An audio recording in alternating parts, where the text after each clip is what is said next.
So I'm out with Nala, Pumpkin, Phoebe, Aria and Finnick.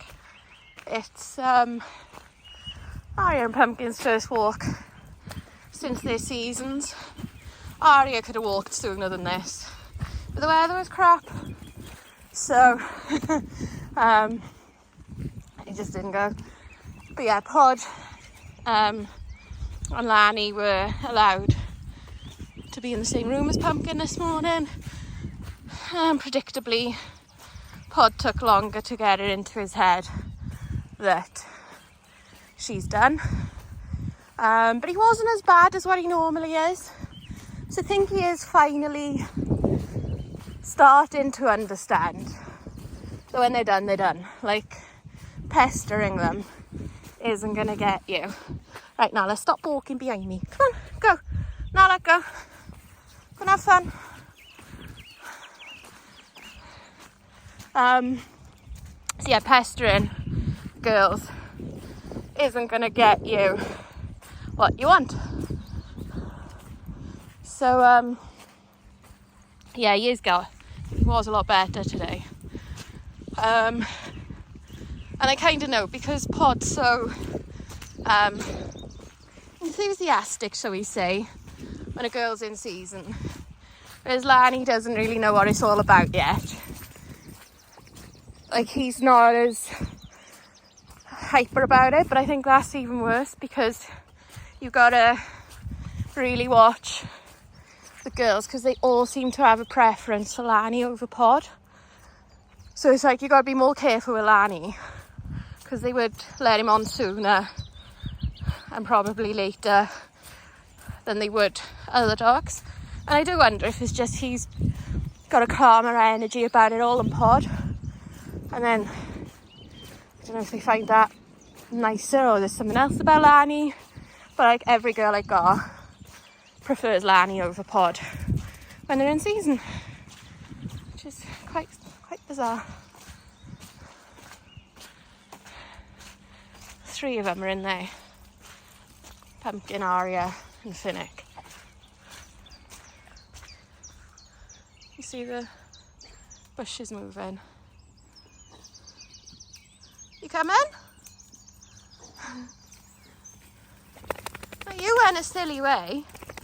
You did.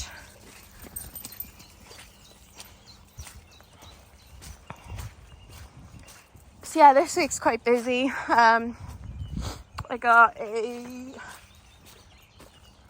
hearing test day tomorrow. I got hospital on Thursday. I got a show on Saturday. So this week's going to be chock-a-block. The puppies have got their vaccinations later. So my plan is to get everybody walked before 2 o'clock. Right, so I've only got boots on because my wellies are away for leak testing. So foot on there, and then squeeze in by the gorse bush. Hey. Silly things you have to do, hey? I don't know about this one. So yeah, I'm going to try and video as much as I can. And yeah, get you guys your content. But I just feel, I don't know, I'm always really tired after a litter. And that combined, right now, let's shift your bum again. That combined with how bad my wrist has been, combined with being anemic,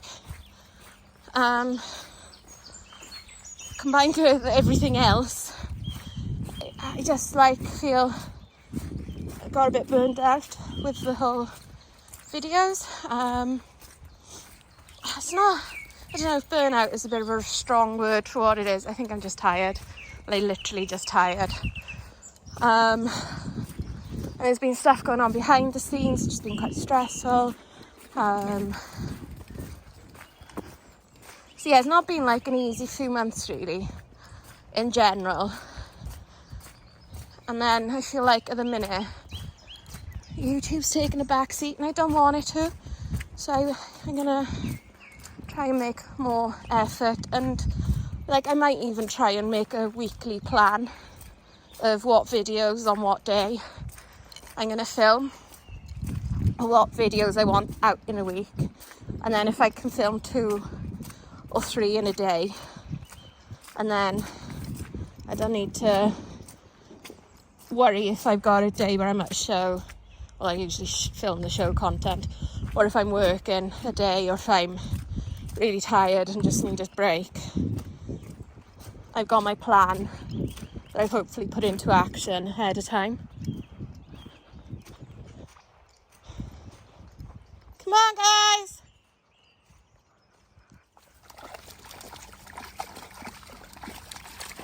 And it definitely follows the family line of really enjoying water and puddles.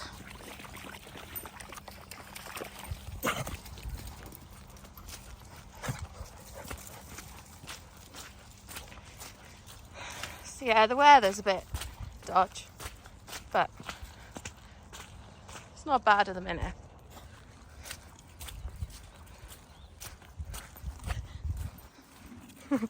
So yeah, anyway, I left because I turned the video off because I wanted to make sure I had the dogs with me, because they'd run on ahead further than I'd have liked. So yeah, they did come back obviously, but sometimes you just gotta abandon videoing and concentrate on the main job, which is getting the dogs walked, making sure you got a recall. And I've been trying to like really make sure the recall's a lot tighter, and then it's like remembering which dog needs what to help for a tighter recall. And like some of them, for example, like say Aria or Phoebe, they don't come off like a fairly normal recall tone. Then if you just like deepen your voice, like make a growly voice of their name, they'll come, because it's like, oh crap, I'm in trouble. But if you do that to Lanny, he won't come. And sometimes Lanny, you gotta like really watch Lanny, what mood he's in. Because sometimes he just thinks like he'll turn it into a game and he'll play bow and he wants you to chase him. So like I don't engage in that behaviour at all. He's like the only one really that doesn't respond to a growlier voice. And with him, if you've got a toy, he's way more likely to come for a toy than he is for food.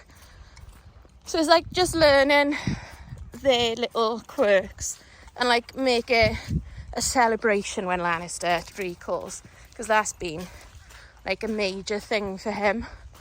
He's been the hardest dog to teach recall to, and you know, I got Phoebe here and they're notorious because they get their head down, they get on a scent and off they toddle. But yeah, he has definitely been the hardest. And he is quite stubborn as well. He's a little sod, he is. And when I say like a growly voice doesn't work, it's not because he's frightened, it's just because he's like, nah. You know, like with stubborn people, the more you try and force the issue, the more they dig their heels in. That's Lannister on recalls. So, yeah, it's just, that's him. So I have been trying to work and tighten the recall. And it's just keeping in mind, like Dudley, if he knows you've got a ball, you don't need to recall him because he ain't leaving you anyway. Nala, Raven, Jude, if you got treats, especially squeezy cheese, they ain't leaving you. Come on, Anna, this way.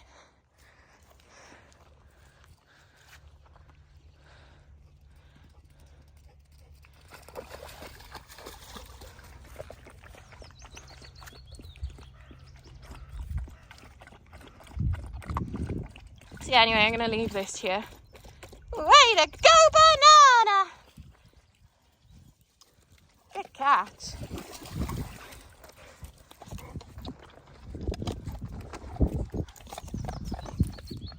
So yeah, right, I am going to leave this here, and I shall see you all soon. Bye.